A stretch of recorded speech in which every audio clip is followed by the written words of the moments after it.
RCM നമുക്ക് തരുന്ന health guard oil, rice bran oil, അവർ ഒറ്റ പ്രോഡക്റ്റ് കൊണ്ട് ജീവിതത്തിലെ ആരോഗ്യം മാറി മറിഞ്ഞ ആൾക്കാരുണ്ട്. കാല് വിണ്ട് കീറി പൊട്ടി ഗാംഗ്രീനോ എന്ത് വെരിക്കോസോ എന്ത് ടൈപ്പ് ഓഫ് പ്രോബ്ലം ആയിക്കോട്ടെ, നമുക്ക് ആ എണ്ണ പ്രോപ്പറായിട്ട് യൂസ് ചെയ്യാൻ അറിയുമെന്നുണ്ടെങ്കിൽ നമുക്ക് നമ്മുടെ ആരോഗ്യത്തിൽ വലിയ വ്യത്യാസം നമുക്ക് കൊണ്ടുവരാൻ സാധിക്കും. ജസ്റ്റ് വൺ പ്രോഡക്റ്റ് ഞാൻ എക്സ്പ്ലെയിൻ ചെയ്യുന്നില്ല, കാരണം ഇതൊക്കെ എന്നെക്കാളും നന്നായിട്ട് പറയാൻ അറിയുന്ന ആൾക്കാരെ ഇവിടെ ഉള്ളത്. ഇനി ഞാൻ പറഞ്ഞ് തെറ്റിക്കുന്നില്ല. ഈ ഒരൊറ്റ പ്രോഡക്റ്റ് മനസ്സിലാക്കി കഴിഞ്ഞാൽ നമ്മുടെ ജീവിതത്തിലെ പല പ്രശ്നങ്ങൾക്കും ഒരു സൊല്യൂഷനായി. പക്ഷെ ഇത് വാങ്ങണമെങ്കിൽ ജീവിതത്തിൽ പാപം ചെയ്തിരിക്കാൻ പാടില്ല. പാപികൾക്ക് ഇത് കിട്ടൂല. അവര് പറയും ഈ പ്രോഡക്റ്റ് കണ്ടിട്ട് പറയും വില കൂടുതലാണ്. പുവർ പീപ്പിൾ, അവരെ കാണുമ്പോൾ എനിക്ക് സങ്കടം തോന്നും.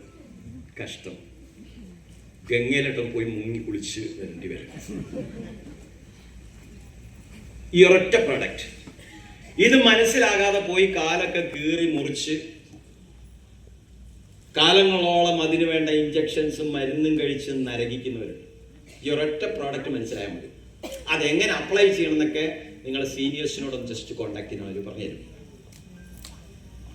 അതിന്റെ കൂട്ടത്തിൽ ക്രമീകരിക്കേണ്ട ചില ഭക്ഷണ രീതികളും അതിന്റെ കൂട്ടത്തിൽ കഴിക്കേണ്ട കുറച്ച് ന്യൂട്രീഷൻ പ്രോഡക്റ്റുകളും കൂടി അതിന്റെ കൂട്ടത്തിൽ ഇംപ്ലിമെന്റ് ചെയ്താൽ പെട്ടെന്ന് നമുക്ക് റിക്കവർ ചെയ്തെടുക്കാം.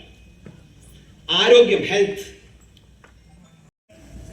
ആസിമിനെ പറ്റി ഒന്നും അറിയില്ല. അപ്പൊ ഏറ്റവും കൂടുതൽ ഒബ്ജക്ഷൻ വരാൻ സാധ്യതയുള്ളത് സ്വന്തം വീട്ടിൽ നിന്നാണ്. നമ്മളെ ഫോക്കസ് ഡിസ്ട്രാക്ട് ചെയ്യാൻ വേണ്ടി നമ്മുടെ ഫാമിലി ആയിരിക്കും ഏറ്റവും മുൻപന്തി ഉണ്ടാവുക. രണ്ടാമത്തെ എഫ് ആണ് നമ്മുടെ ഫ്രണ്ട്സ്, നമ്മുടെ അസോസിയേഷൻ. നമ്മൾ ആരെ കൂടിയാണ് നമ്മൾ കൂട്ടുകൂടുന്നത്, നമ്മുടെ അസോസിയേഷൻ നമ്മൾ വളരെ ശ്രദ്ധിക്കണം. ഞാൻ ആദ്യം ബിസിനസ്സിലേക്ക് വന്നു, എനിക്ക് വിജയിക്കാൻ പറ്റും, എനിക്ക് എമറാൾഡ് ആവാം, 1.5 ലക്ഷം രൂപയോളം മാസ വരുമാനം വാങ്ങാം എന്ന് മനസ്സിലായി.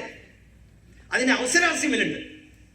25 ലക്ഷം 50 ലക്ഷം മാസം ആർസിഎമ്മിൽ നിന്ന് വാങ്ങുന്ന ആൾക്കാരുണ്ട്, 1 രൂപ പോലും ഇൻവെസ്റ്റ്മെന്റ് ചെയ്യാതെ. ധാരാളം ലക്ഷക്കണക്കിന് രൂപ മാസ വരുമാനം വാങ്ങുന്ന ആളുകൾ ആർസിഎമ്മിലുണ്ട്, മനസ്സിലാക്കി.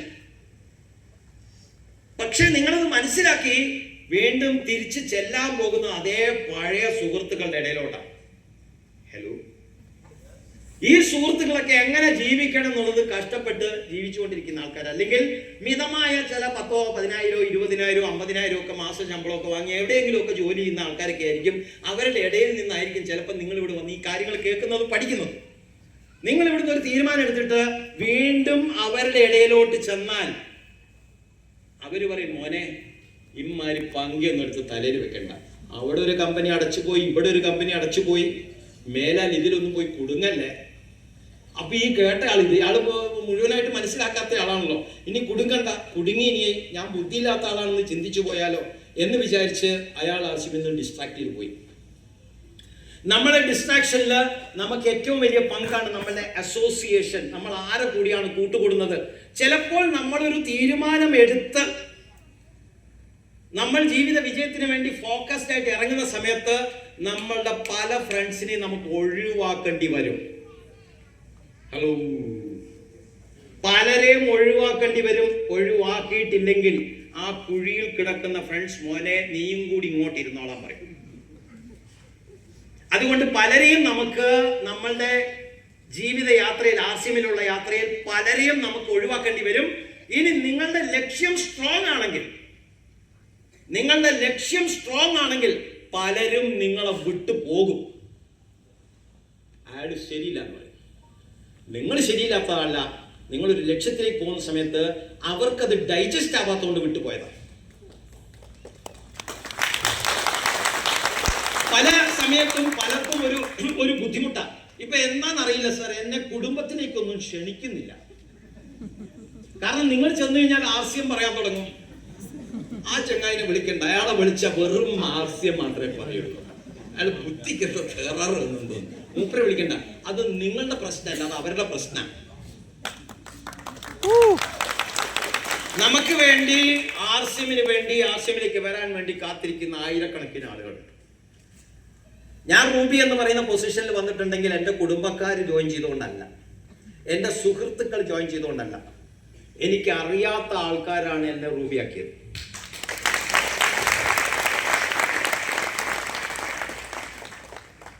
ഒരു ചോദ്യം സാറേ, ഞാൻ കുറെ ആൾക്കാരോട് പറഞ്ഞു, അവരൊന്നും RCMൽ വരുന്നില്ല, അപ്പൊ എന്ത് ചെയ്യും? പല ആൾക്കാരും കരയുന്ന ഞാൻ കണ്ടിട്ടുണ്ട്. സാർ എത്രയോ ആളുകളോട് പറഞ്ഞു സാർ, ഒരു രക്ഷയില്ല. അങ്ങനെ പറയുന്നുണ്ടോ? അങ്ങനെ പറയുന്നുണ്ടെങ്കിൽ രണ്ടായിട്ടൊന്ന് ഡിവൈഡ് ചെയ്യണേ. ഇവിടെ എനിക്ക് അറിയുന്ന ആൾക്കാര്, ഇവിടെ എനിക്ക് അറിയാത്ത ആൾക്കാര്, non people and unknown people. എനിക്ക് ഈ ലോകത്ത് പരിചയമുള്ള എത്ര പേരുണ്ടാവും? ഒരു 500 പേര്. എനിക്ക് ഈ ലോകത്ത് പരിചയമില്ലാത്ത ആൾക്കാർ എത്ര ഉണ്ടാവും? ഇന്ത്യ മഹാരാജ്യത്ത് മാത്രം കൺസിഡർ ചെയ്യണം 160 കോടി. ഇതെനിക്ക് പരിചയമില്ലാത്ത ആൾക്കാരാ. എന്നെ പരിചയമില്ലാത്ത ആൾക്കാരാ റൂബിയാക്കിയത്. ഞാൻ ആകപ്പാട് ആവശ്യം പറഞ്ഞത് അവരോടാ. ഇവരെല്ലാം അപ്പം തന്നെ മനസ്സിലാക്കി, ഇവൻ കേറിയാ ഇവൻ രക്ഷപ്പെടും. പാടില്ല. അവര് പറഞ്ഞു, മോനെ ഇതൊന്നും നടക്കൂല, നീ രക്ഷപ്പെടൂല, നിന്നെ കൊണ്ടൊന്നും ചെയ്യാൻ പറ്റില്ല, നീ പണ്ടേ കഴിഞ്ഞല്ലേ, പിന്നെ നീ RCMൽ വന്നിട്ട് നിന്നെ കൊണ്ട് എന്ത് ചെയ്യാൻ പറ്റും? ഇങ്ങനെ എന്നെ ഡീമോറലൈസ് ചെയ്ത ഈ 500 പേര്, ഈ 500 പേര് അങ്ങ് വിട്ടേക്ക്. 160 കോടി ആൾക്കാർ ബാക്കി കിടക്കുന്നു, എനിക്ക് അറിയാത്ത ആൾക്കാർ. ഇവരെവിടെ കിട്ടും?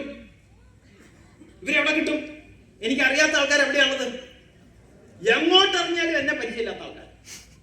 ബസ് കയറിയ പരിചയമുള്ള ആൾക്കാർക്ക് പരിചയമില്ലാത്ത ആൾക്കാർ, ട്രെയിനിൽ കയറിയ പരിചയമില്ലാത്ത ആൾക്കാർ, അമ്പലത്തിൽ പോയാൽ, പള്ളിയിൽ പോയാൽ, ഫെസ്റ്റിവലിൽ പോയാൽ, കല്യാണ പാർട്ടികളിൽ പോയാൽ, എവിടെ പോയാലും എനിക്ക് പരിചയമുള്ള ഒറ്റ മനുഷ്യനില്ല. നിരത്തി അവരോടൊക്കെ ആവശ്യം പറയും, പേടിച്ച് നിർത്തി പറയും. രണ്ടാമത്തെ വലിയൊരു കാര്യം എന്താണെന്ന് ചോദിച്ചാൽ, നമ്മളെ പരിചയമില്ലാത്ത ആൾക്കാർക്ക് നമ്മുടെ കയ്യിലിരിപ്പ് അവർക്ക് അറിയാത്തതുകൊണ്ട് പെട്ടെന്ന് RCMൽ വന്നോളൂ. നമുക്ക് പരിചയമുള്ള നമ്മളെ കുടുംബക്കാരൊക്കെ നമ്മളെ പറ്റി നല്ലോണം അറിയാം. അപ്പൊ അവരൊന്ന് വിസമ്മതിക്കും, ഇവൻ ശരിയില്ല എന്ന് പണ്ടേ അറിയാം, അവന്റെ കൂടെ അധികം കൂടണ്ട. പക്ഷെ പരിചയമില്ലാത്ത ആൾക്കാർക്ക് പ്രശ്നമില്ല, അവർക്ക് നമ്മളെ അറിയില്ലല്ലോ, അവര് നമ്മളെ കൂടെ വരും. അവര് നിങ്ങളെ എമറാൾഡും റൂബിയും ഷാറൂബിയും ഒക്കെ ആകും. ഒരു കൈയടി പറട്ടെ.